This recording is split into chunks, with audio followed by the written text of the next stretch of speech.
सबा जी, आप तो दिल्ली में हैं। सारी अंतर्राष्ट्रीय उड़ानें जो हैं, अभी तक तो कहीं कोई रोक वोक नहीं है, कुछ नहीं है। यही पिछली बार भी हुआ था, जब पूरा जी। फैल गया था उसके बाद रोका गया।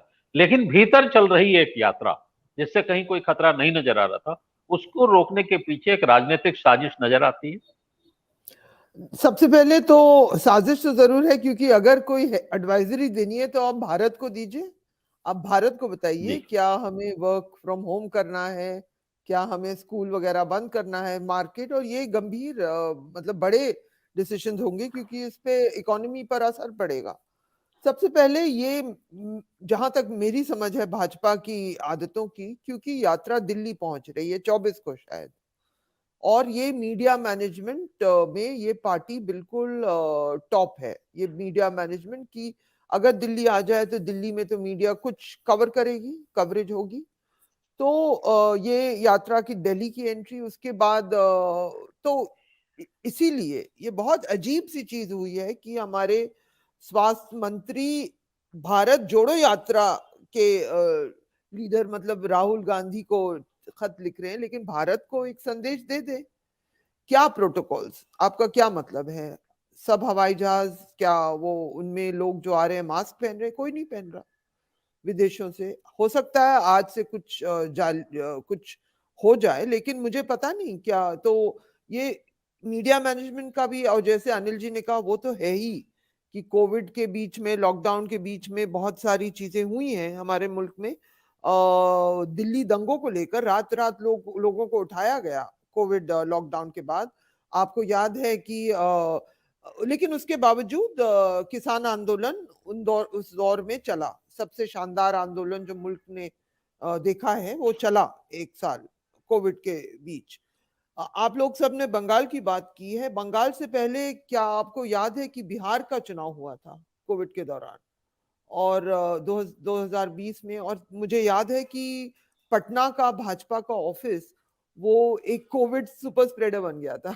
हम लोग अगर उनकी लैंग्वेज में बात करें, ऑफिस को बंद करना पड़ा क्योंकि वहां बहुत एक्टिविटी हो रही थी, और सैनिटाइज करना पड़ा। बहुत सारे बीजेपी के वर्कर्स को कोविड हो गया था, और मीटिंग्स वहां हो रही थी बाकायदा। तो बिहार में हुआ, फिर बंगाल का चुनाव हुआ, वहां तो काफी लोगों ने, हमने भी कवरेज की थी। वहां तो कोई भी प्रोटोकॉल नहीं चल रहा था, और प्रधानमंत्री ने कहा था कि इतनी अच्छी भीड़ इकट्ठा हो गई, उन्होंने ऐसी भीड़ कभी देखी नहीं है। तो ये जी। बहुत ही सिलेक्टिव है, बहुत सिलेक्टिव है। जो चीन में हो रहा है वो तो आज ही नहीं हो रहा है, कुछ समय से हो रहा है, एक महीने से ज्यादा से हो रहा है। तो उस बीच में गुजरात के चुनाव हो गए, सब चुनाव हो गए।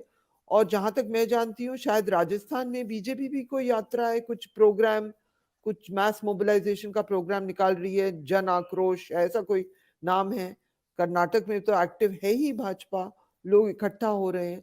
भारत जोड़ो यात्रा ओपन स्पेस में हो रही है, वो बंद कमरे में नहीं हो रही है, ओपन स्पेस में सबसे पहले। और इसका प्रोवोकेशन है कि वो दिल्ली पहुंच रही है, तो किसी तरह से हेडलाइन मैनेज की जाए, और ये होगा भी। अब जब ये खत आ गया है तो आप सोचते हैं जी। गोदी मीडिया किस तरह कवरेज देगी? सुपर स्प्रेडर स्प्रेडर जो लोग चल रहे हैं वो भी कॉन्शियस हो जाएंगे कि क्या हो रहा है। ये बस 2 दिन की हेडलाइन मैनेजमेंट का ये टैक्टिक है भाजपा का, क्योंककि जी। नेशनल कैपिटल है, और वो बस इसमें एक और नैरेटिव उन्होंने डाल दी है। इसके ये नहीं कि वो नैरेटिव को कंज्यूम करके कि वो राहुल गांधी अब दिल्ली आ गए हैं इतनी लंबी यात्रा के बाद, और वो जनवरी 26 तक उम्मीद है कि वो कश्मीर पहुंच जाएंगे अगले साल। तो अब यात्रा का अंतिम महीना चल रहा है। तो ये जी। हेडलाइन के लिए किया गया है, जहां तक मैं भाजपा को समझती हूँ। मेरे एक्सपीरियंस जो है कि किसी तरह कोई और स्टोरी आ जाए, ये नहीं हो कि वो यात्रा यहाँ तक आ गई है। क्योंकि आप जानते जी। हैं जिस तरह मीडिया अब है, वो तो जो बीजेपी का नैरेटिव है उसी लेंस से सब कवरेज होगा। बस मैं और क्या कहूँ। जी। जी। डॉक्टर सुनील, हम अपने को अनम्यूट कर लीजिए। जो अभी बात हो रही थी कि पूरा